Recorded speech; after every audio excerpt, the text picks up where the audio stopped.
Hi, my name is Stephanie McCann and I'm the Academic Recruitment Specialist for the MSU School of Social Work. I'm also a clinical instructor at the School of Social Work and an MSU alumni. I'm going to talk to you a little bit about our application process for the Master of Social Work degree. You should know first that the application is located fully online. You're going to access the application by going to our website, which is socialwork.msu.edu. Once you're on the web page, you're going to click on Programs, MSW, and you'll see on the left-hand side of the page there's a navigation pane. Click on Application Process, which will take you to all of the details of our MSW application. You'll see a green button that says Start Your Application Now. This is going to prompt you to start a new application for a domestic graduate application. Make sure that when you're completing your application, you're saving often if you need to go back to revisit the application. But note too that once you pay your $65 application fee, your application is locked and it is submitted. So do not pay the application fee until you're ready to submit your application. Applications opened September 1st of 2019, and the early bird deadline is December 1st of 2019, but the final deadline is January 10th, 2020. When we say final deadline, we mean final deadline. So make sure that all of your application materials have been submitted by January 10th, 2020. The application process does include more than just your online application. There's a helpful checklist online. An important piece to this is the recommendation letters, which are submitted online, and you do not submit them yourself. Your recommenders will submit them. It's really important that you go back into your graduate student portal to check to make sure that those recommenders have submitted the recommendation letters, because that piece of the application is outside of your control, but it is still your responsibility. This checklist should help you complete your application fully. If you have any questions about what's been submitted or about what is still missing, you can always contact our graduate office staff and they will check your application for you. So the first part of the application is the online application itself.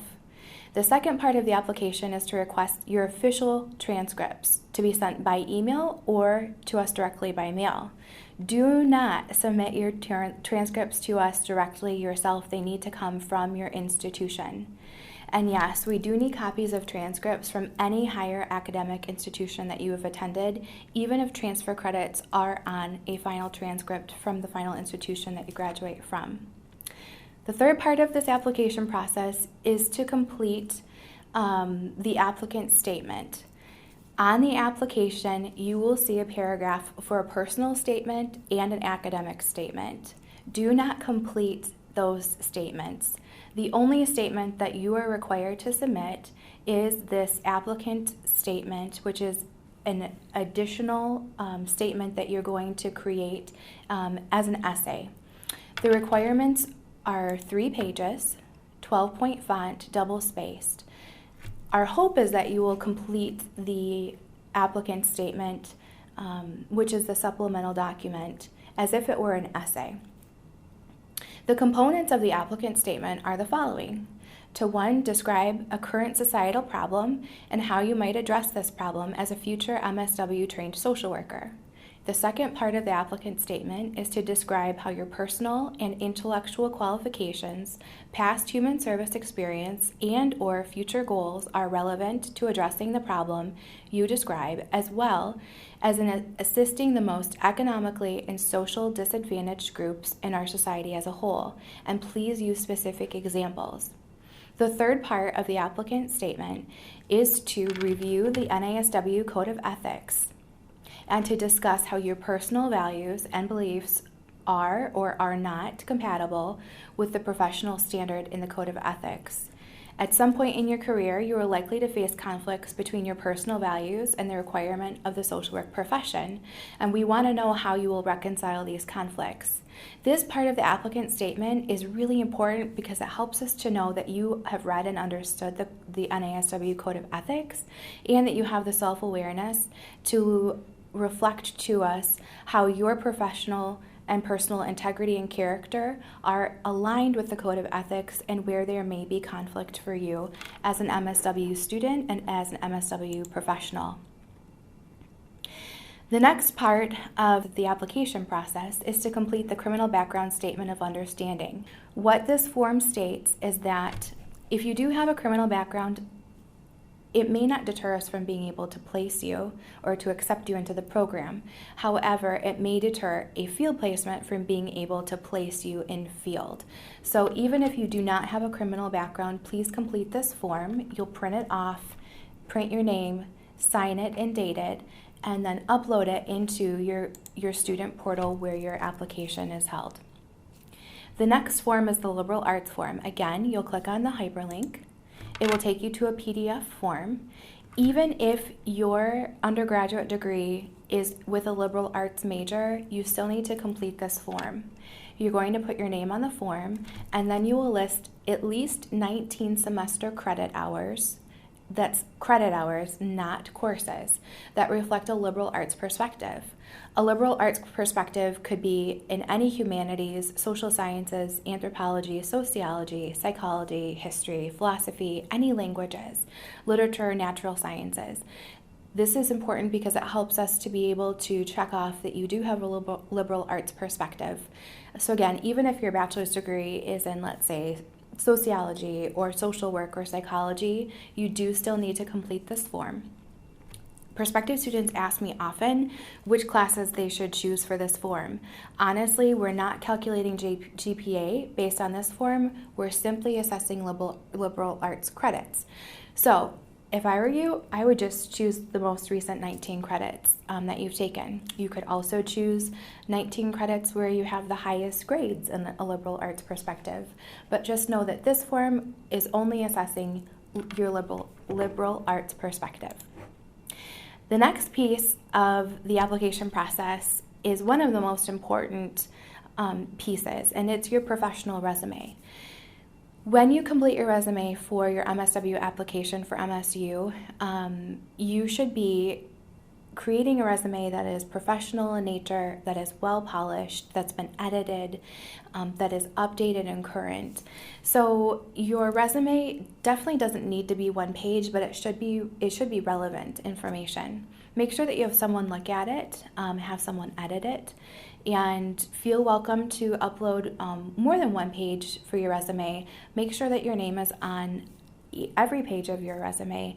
And if you're not sure if something is relevant or not to put on the resume, you can always include it. It won't count against you to have too much information in your resume. So again, it doesn't need to be limited to one page. If you've never completed a professional resume, please reach out to your career services or career development at your university, or reach out to a colleague in your field placement or in your current work placement.